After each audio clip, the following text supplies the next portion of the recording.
you have to be competing globally. You have to have some sort of distributed work strategy. And that sets a real interesting, ground floor for how and where AI can be implemented to engage with employees, to capture data, to bring insights back to the organization and to the employees. And I think there's a lot of movement in that direction. But I think right now the focus has been on transactional opportunities where there's an obvious use case. So, in talent acquisition, you've got, high volume hiring where the criteria is very straightforward from a screening perspective: location, pay rate, similar job or translatable, skills, and availability from a shift and timing perspective. That gets you pretty far in the process. Welcome to the HR Huddle podcast, presented by Sapient Insights Group, the ultimate resource for all things HR. It's time to get in the huddle.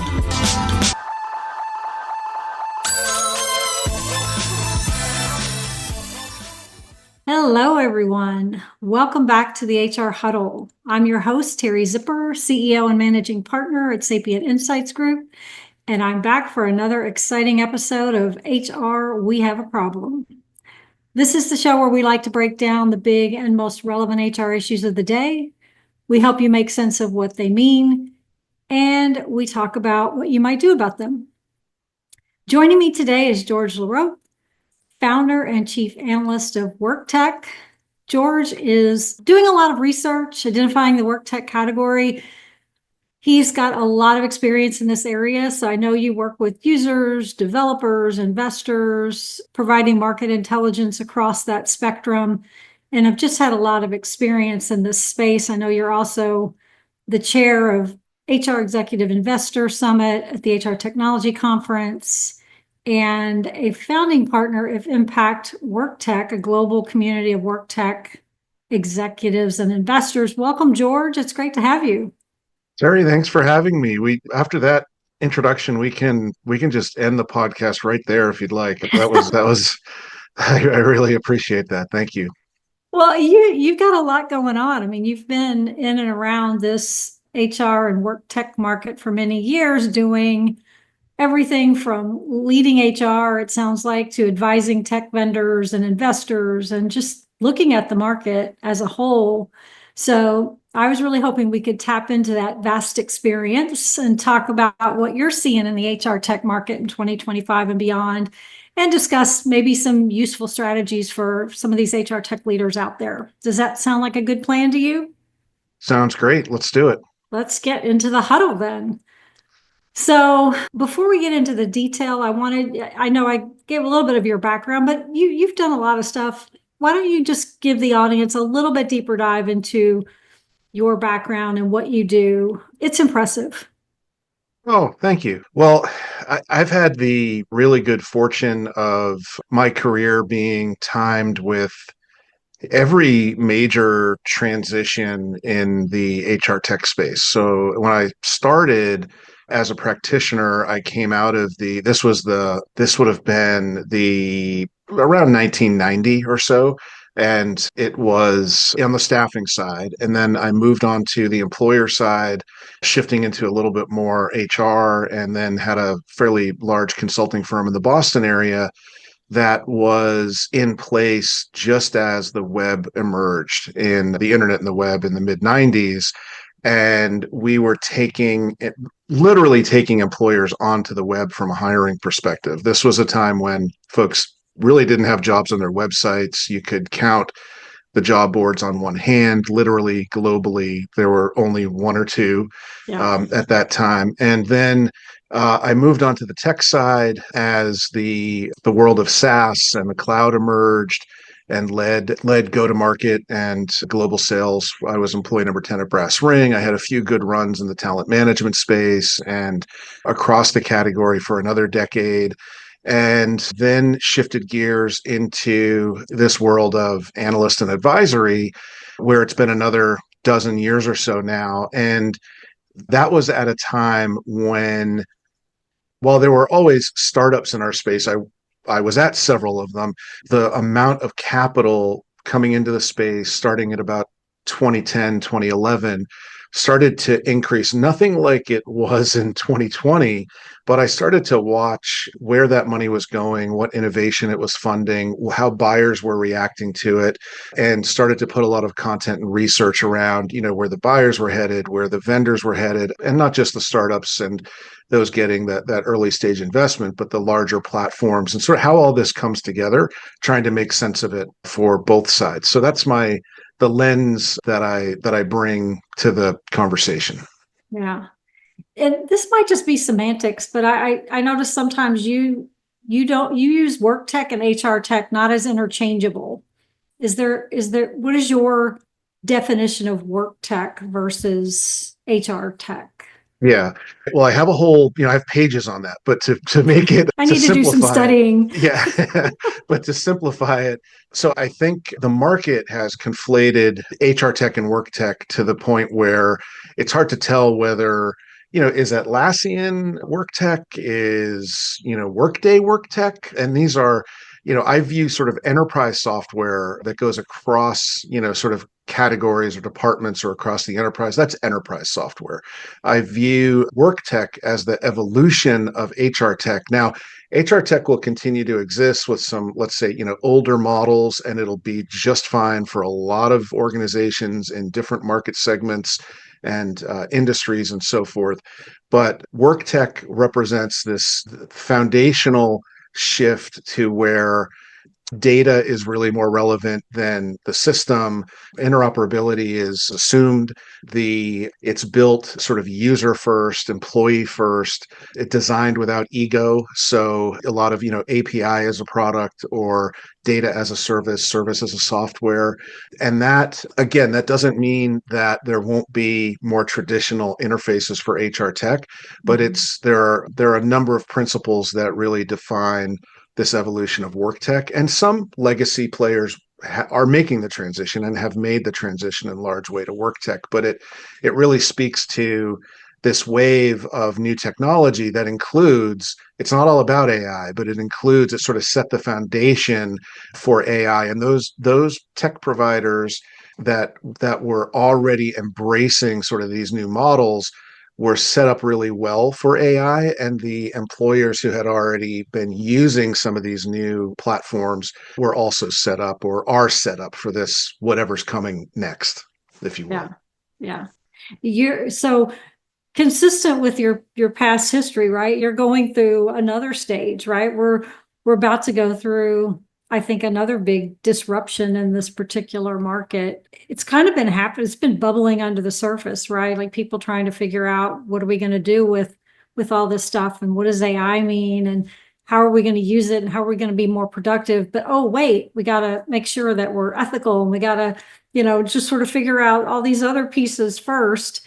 But this stuff, it's happening. Like it's being used, even though people may not think they're using it. They're already using AI in important ways. But I think there's still sort of this, how do we in HR start to really build the models and the approaches that are going to drive us forward? And I think that's kind of the next big wave, if you will, of how these models and how these new platforms work. Right. I agree 100%. I think you have to be really careful not to let yourself go too far into the hype, because in that, where there's hype, if you listen to it, you would believe that we're already there. And it's, everything that's possible is happening right now and you're missing out. It's not really true. But at the same time, the other extreme, those that are saying, this isn't going to be as transformative as people think. There isn't going to be a lot of pain in the workforce or impact on jobs. That's also not true. So, but the answer is going to be somewhere in the middle, and it's going to be different based on, the market segment. So, are you a small business? Are you a large global enterprise? Are you Fortune 50? Or are you a few thousand employees? Your the platforms you use, your access to AI, your need for AI, and as automating tasks and looking at it as productivity replacement, if you will, for humans is greater in small businesses than it may be in larger enterprises where that's more about the bottom line, and those opportunities are looked at differently. So I think you're 100% right. There are really exciting things happening right now, but I think we're a few years away from really understanding how this is going to look across any enterprise of any size. Yeah. What are you seeing as having like the biggest impact right now? I mean, because some of work is still being redefined, right? Not just from AI, but from, the pandemic and, where people work today and what's gonna, some people are going back to the office, but it's still a pretty broad spectrum of people working wherever, whenever. And so to some extent, there's still sort of this redefinition of work. Where do you Yep. see the biggest impact from an HR technology perspective? So you brought up a really good point, and I always call out the fact that well before the pandemic, 2019, we did a big international study, US and largely the UK, but Europe.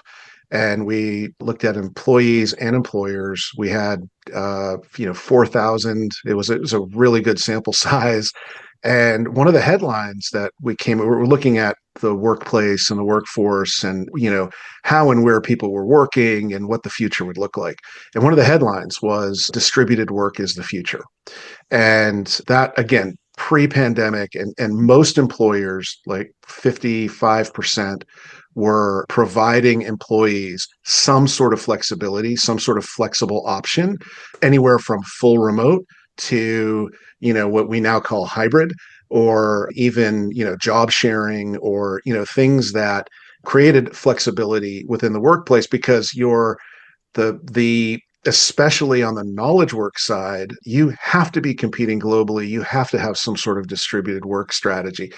And that sets a real interesting, ground floor for how and where AI can be implemented to engage with employees, to capture data, to bring insights back to the organization and to the employees. And I think there's a lot of movement in that direction.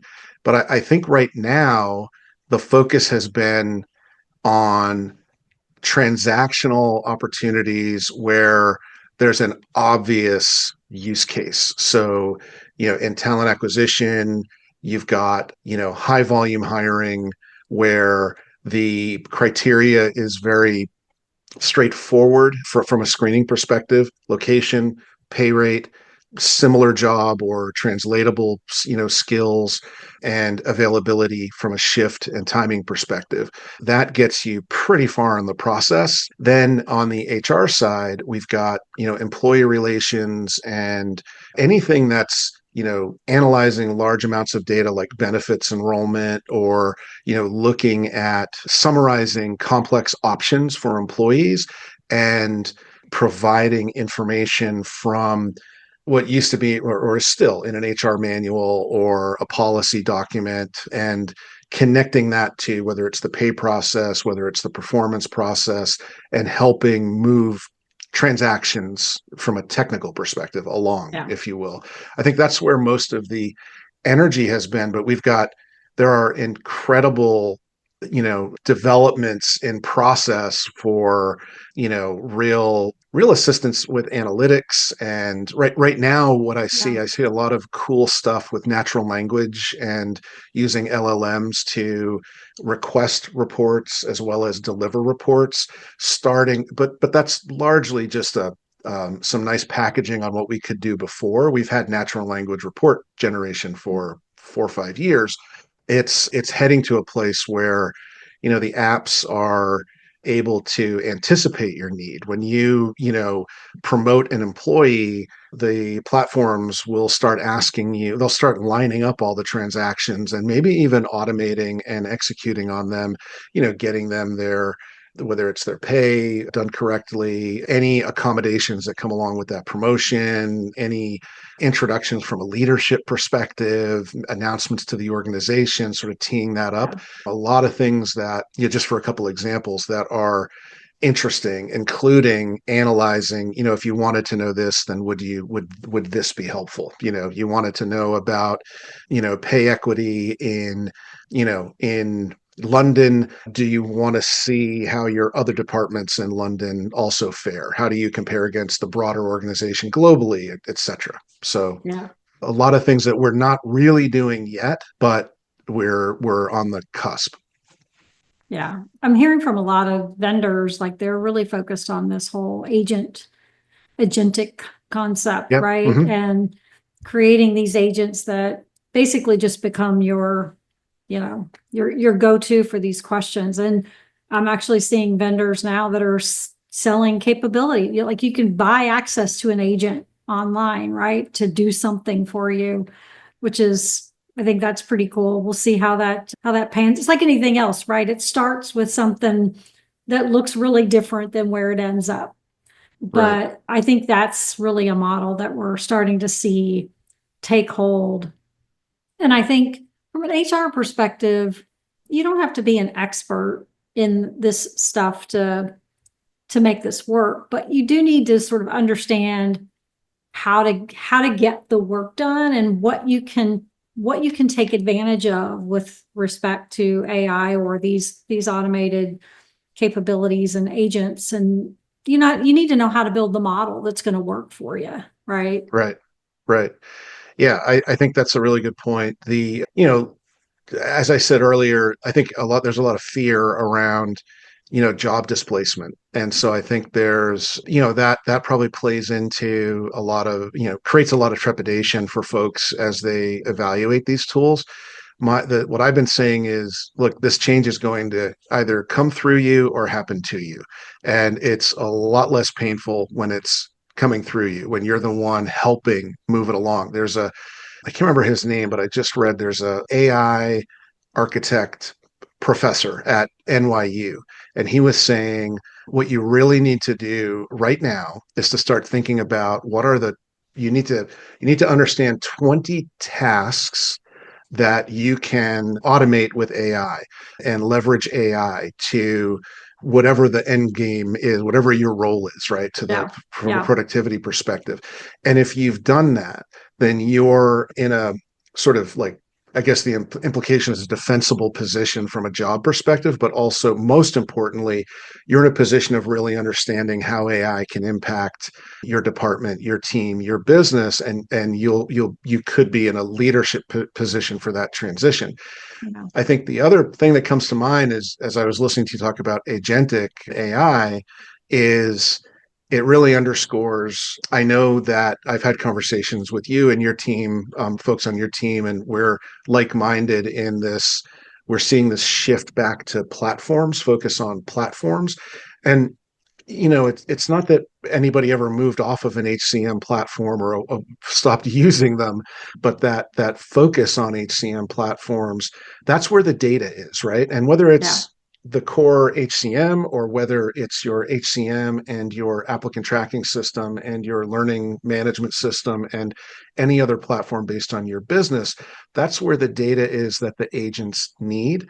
And all of these platforms we see their roadmaps. They're all working on the roadmaps are basically AI at this point. I mean, it is all AI coming, every quarter for the foreseeable future.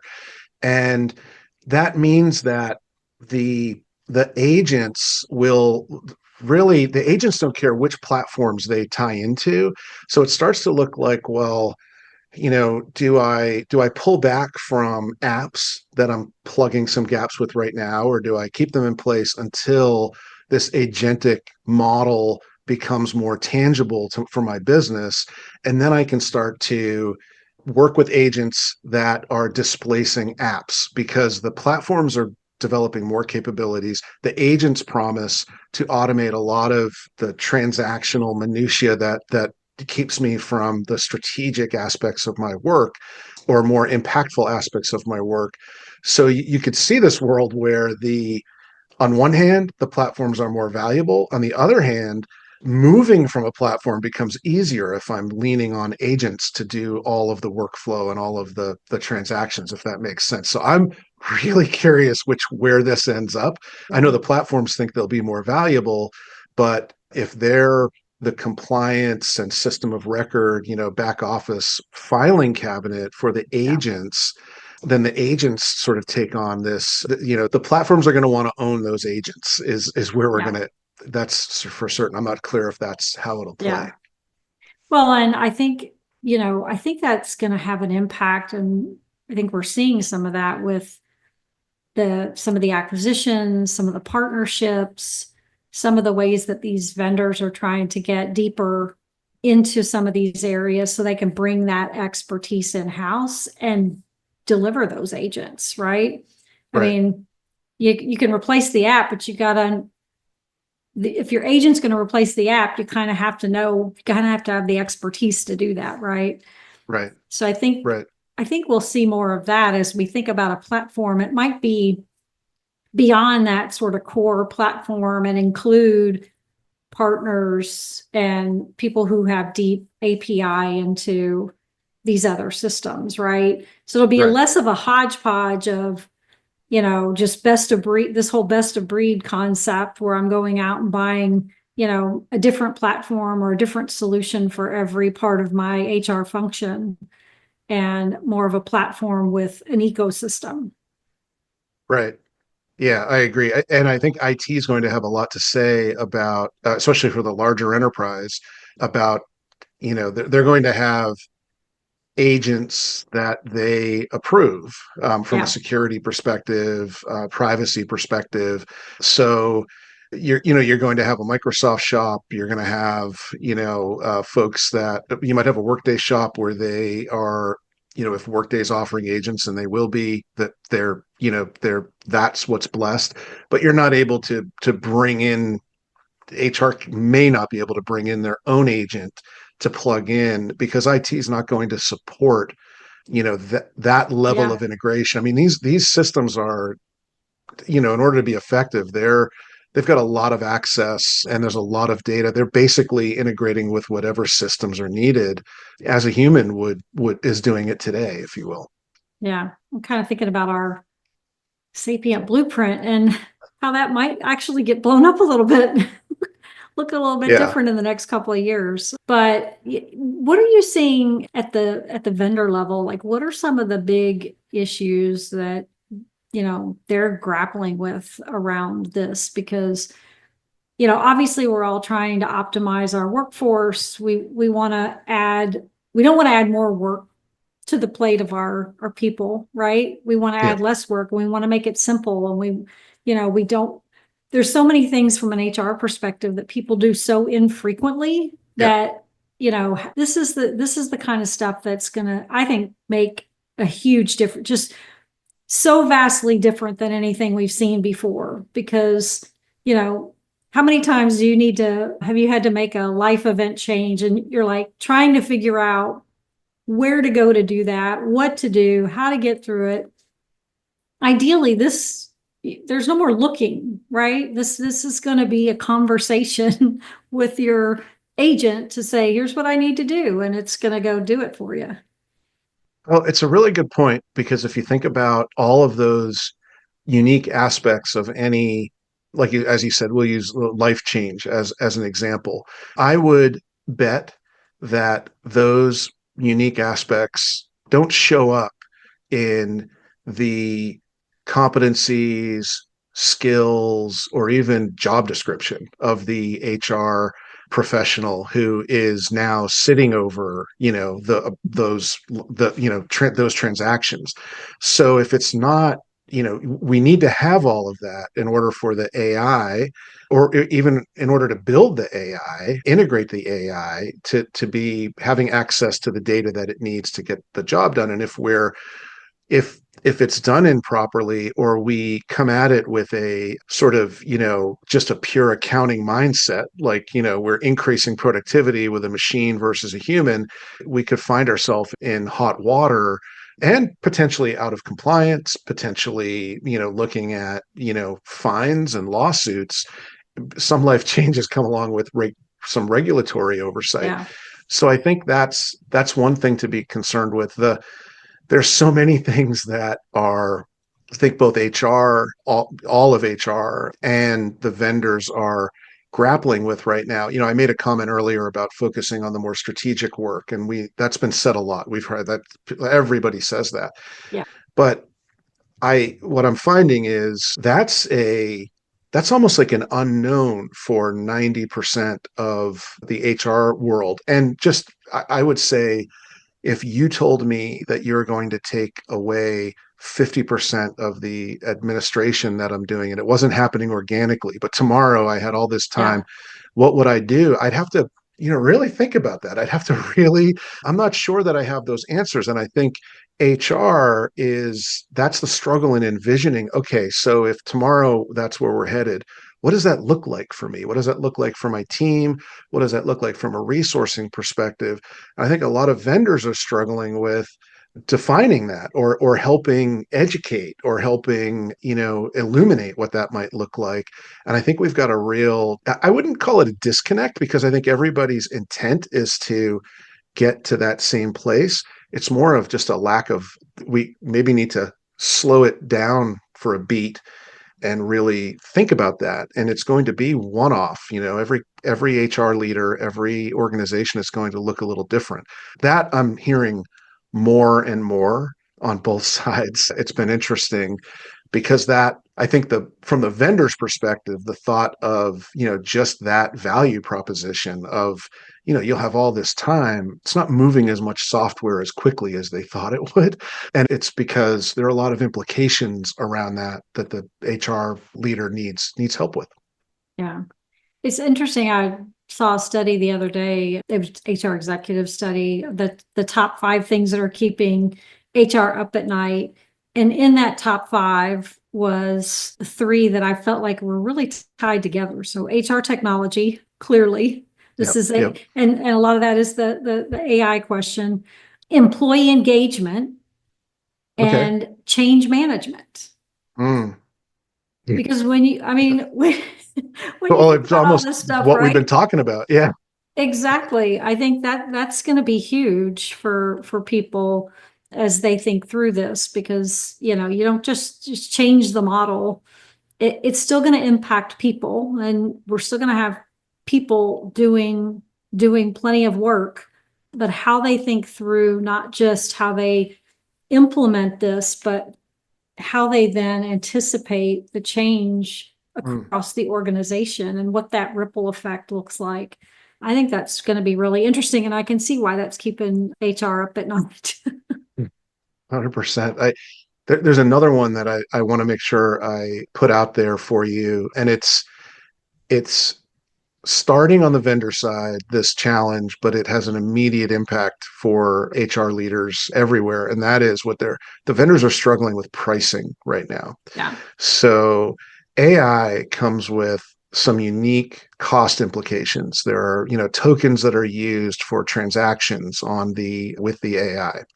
At the same time, when you think about automating a lot of administrative steps, that things becomes invisible to the user, right? If I don't have to do something, I'm just getting the output.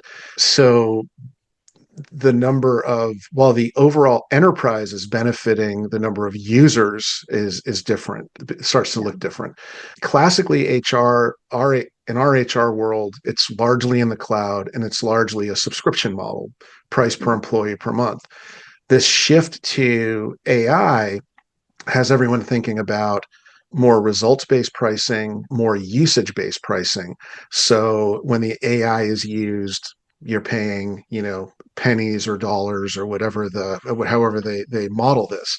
That is a 100% variable pricing model, which most procurement organizations wouldn't like, or would really need to understand what kind of limitations there are. Most buyers like predictability. They've got a budget, they can see for, a year, and they want to know that they can get the job done with the tool they licensed. for a certain amount of dollars. But the promise of, paying per a transaction or paying for a result, that sounds really great, because then I'm getting the value that I bought. But there's certain areas like, in the recruitment world, posting a job, right? That's a very straightforward transaction. Number of candidates that are coming back, very straightforward. In the HR world, it's open enrollment, and we want to meet a certain goal and have all of our folks enrolled and confirmed by a certain time or ahead of a certain date. And these are things that can be measured and and you can even get into employee engagement and engagement with the survey instruments or other things that help us get a better view. So there are some things that you can monetize and that would make sense to a buyer. But I think this needs to be a conversation that everyone's having, not just the vendor community, because they're looking to cover everything from their energy costs to their actual AI tokens, because all of those things are pricey and will get pricier as we move forward. So that's one that everybody should get on their radar, I think.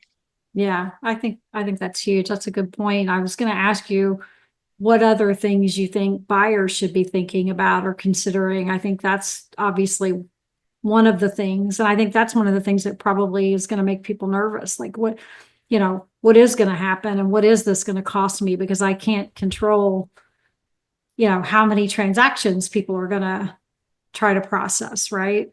Right. I think for the most part, folks are, executing like a 3 to 5 year license agreement, making sure that they're locked in, making sure that, changes can't happen unless, they're mutually agreed upon. And that's, for the most part, that's probably covered in most agreements. But I think what's happening right now is it's like the Wild West, and a lot of new products are coming out.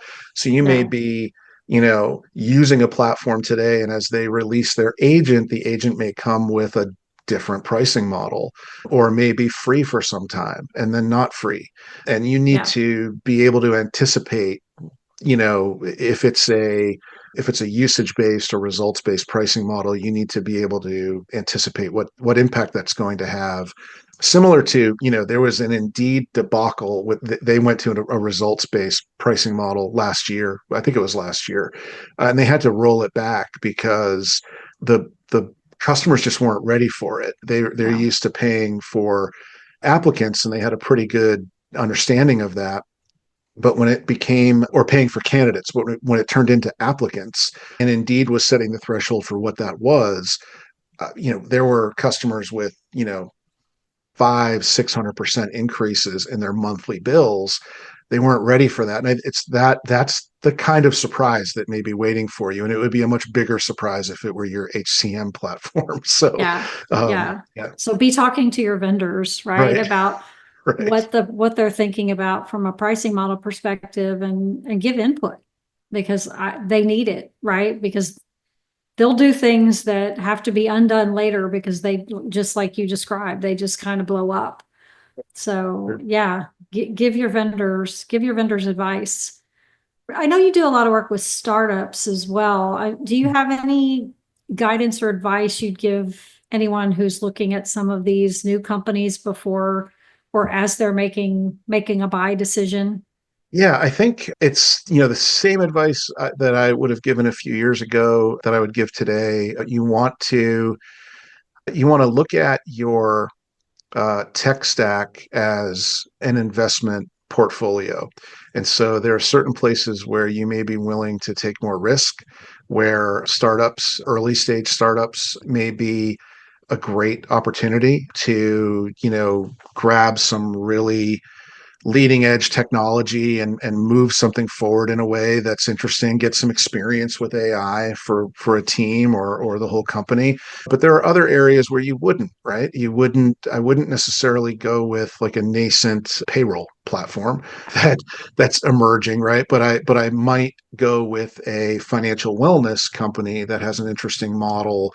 The way to think about it is, if it disappeared tomorrow, how much pain would the organization feel? Would we be able to keep things, moving forward? So I think that starts to get into the risk profile internally for you, and then looking at any of these decisions, you know, look at the team. Always the investors look at the team. You should be looking at the team. Do I trust them? To, what's their background? Do they understand our needs?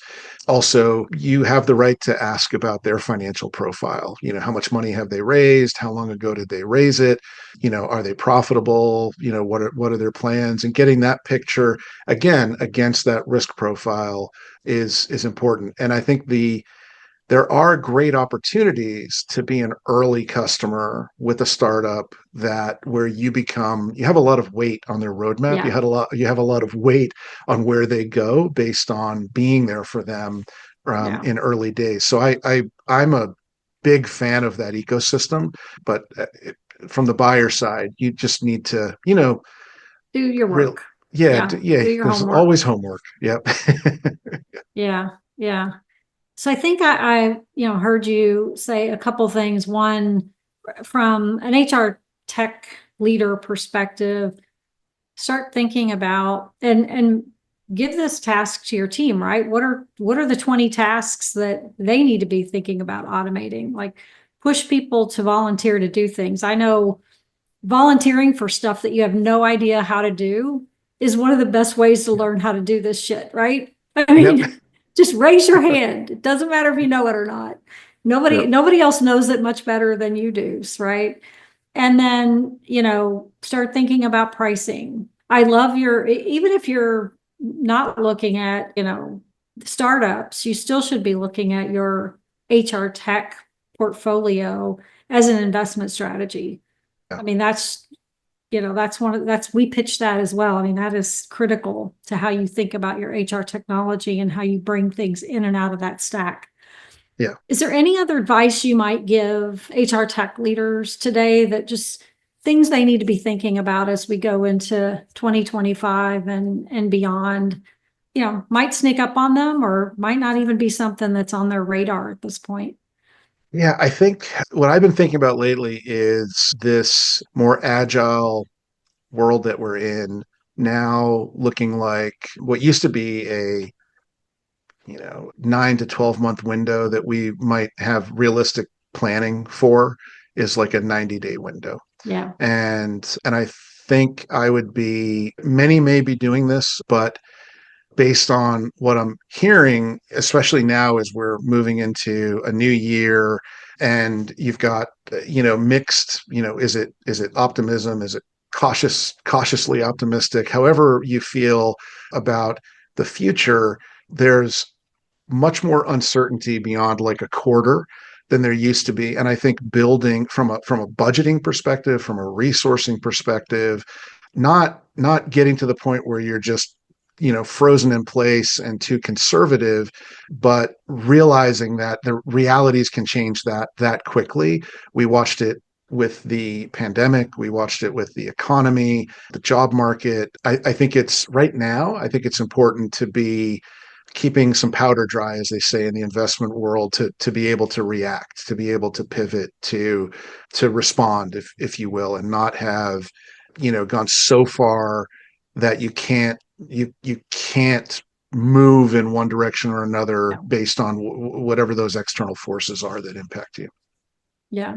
Yeah. And I mean, the hype, as you mentioned earlier, there's a lot of hype, but there's also some, reality to that. So don't sit back and wait, reevaluate your plan every 90 days or 100%. every day. If you can I tell people, spend 20 to 30 minutes a day, just reviewing your plan. Right. Right. And because it really could change on a dime in this market, and you don't want to be caught flat-footed. Yeah, and it takes you right back to data. Like you really need to be looking at the right things to know that you're reviewing that plan in the right way, that where are we from a hiring perspective, where are we from an engagement perspective, et cetera. What do we need to make some changes? But around AI, what's interesting is not that waiting is a good strategy most of the time, but if you didn't jump on the hype cycle 2 years ago and you gave it, a few quarters, and you were implementing something end of last year, that would have been genius, because in many ways. And I saw some vendors who weren't as quick, but the capabilities they're bringing out are far greater. A lot of what we saw the first year was really sort of like gimmicky, Uh-huh. help me write an email, help me write a job description, help me, Yeah. reformat a presentation. That's wonderful, saves a lot of time, but those that stuff, we're so far beyond that now. I think there was something strategic about maybe not reacting to the hype Yeah. for Yeah. the first few quarters. Yeah. I agree. I think sometimes waiting is a strategy. Just Yep. don't wait too long. Right. Right. Oh my gosh. Yeah. So there's a lot of exciting stuff happening. This conversation's been really interesting and got my brain thinking about some other things. So we may have to do this again in a couple months as we Cool. start to see some of this stuff unfold. Yeah, I'd be happy But to. thank you, George, for joining me today. This has been a really interesting conversation. Oh, thanks Um, for having me. I really yeah. enjoyed it. Where can people find you online? Like get your research and analysis, just tap into the stuff that you're doing.